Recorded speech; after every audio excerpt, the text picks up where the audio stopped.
याविषयी जीवनावर आधारित प्रसंग दाखवणार. बड़ी शांत रहूंगा ना पार्वती.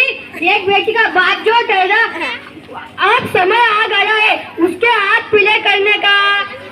पर हमारी आनंदी तो सिर्फ 9 साल की है. अभी तो उसके पढ़ने लिखने और खेलने कूदने के दिन है. लड़कियां पराधन होती है, जितना जल्दी उसे विदा करे उतना अच्छा होता है. कल से आनंदी की पढ़ाई लिखाई बंद. पर बापू मेरी क्या गलती है? आप मुझे पढ़ाई क्यों नहीं करने देते? तेरी गलती है, तू एक लड़की है. लड़का होती तो क्या बापू? लड़का होती तो क्या? ये लड़की बहुत जबान मत चला, तेरी जबान हल्के से खींच लूंगा. पर बापू मुझे पढ़ लिख कर डॉक्टर बनना है. मेरी पढ़ाई ना रोको बापू. आनंदी तुझे पढ़ना है तो पढ़, बाप के छाती पर बोझ बनना ना बेटे. पर बापू मुझे पढ़ लिख कर कुछ बनना है. आज तो तेरा पढ़ाई का मैं काम तमाम भी करके लाऊंगा. नहीं बापू नहीं, मत पढ़ो बापू, मत पढ़ो बापू, नहीं. बापू ये तुमने क्या कर दिया? आपने मेरी इन किताबों को नहीं, मेरी किस्मत पार दी, मेरी किस्मत. बापू अब मुझे चूल्हा जलाना अच्छा ना लगे. ना जल्दी तुझे चूल्हा जलाना नहीं आता, तू चूल्हा जलाना सीख, तेरे लिए अच्छा होगा.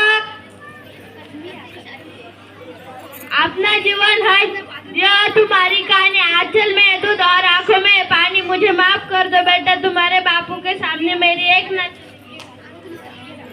आनंदी की शादी को 14 साल हो गए और उसके घर में एक शिक्षा पैदा हुई.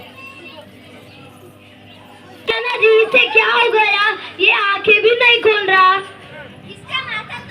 इसका माथा तो अंगार की तरह तप रहा है. इसे तो बहुत तेज बुखार है. आप बिना कुछ भी दे दीजिए मुझे. ये क्या कर रही हो आनंदी? भगवान की विभूति लगा रही हूँ. माधव जल्दी से वैद्य को बुला कर लाओ. आप बिना कुछ भी कहते, भगवान की कृपा से इसका माथा ठंडा हो रहा है. बाबू उठो बाबू, आंखें खोलो बाबू.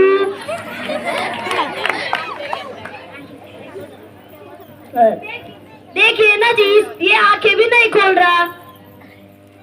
आनंदी हमारा बेटा अब कभी आंखें नहीं खोलेगा. नहीं, ऐसा नहीं हो सकता. मुझसे मेरा बच्चा कोई छीन नहीं सकता. माधव भगवान ने मेरा बच्चा छीन लिया. भगवान ने नहीं, तुम्हारी अशिक्षा और अंधविश्वास ने तुम्हारा बच्चा छीना है. अगर तुम पढ़ी लिखी होती तो तुम्हारा बच्चा हमारा बच्चा जीवित होता. तुम अनपढ़ हो आनंदी, अनपढ़. नहीं रहूंगी मैं अनपढ़, मैं पढ़ूंगी, और ताकि कल किसी भी आनंदी को इलाज के अभाव में अपना बच्चा ना खोना पड़े. शाबाश आनंदी, यही तुम्हारे अपराध के लिए प्रायश्चित भी है.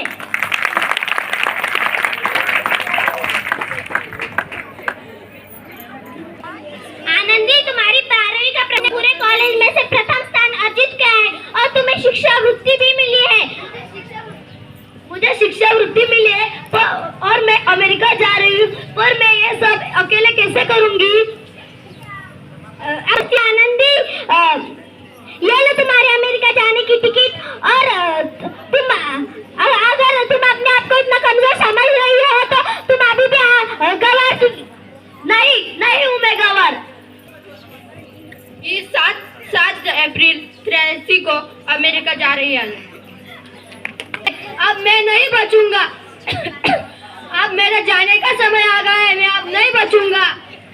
ऐसा मत बोलो. शहर के से डिग्री लेकर कोई बड़ा डॉक्टर है, एक बार वहाँ चल कर दिखा लेते हैं.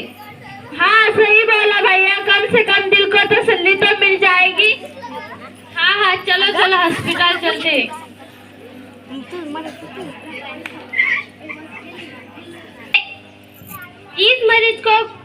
इस मरीज को कोई चमत्कार ही बचा सकता है. लो डॉक्टर मैडम आ गई.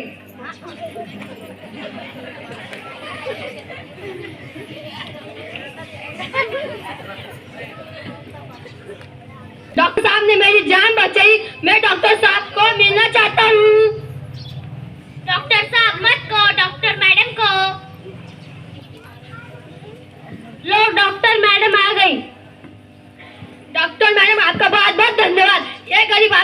मदद कर सकता है?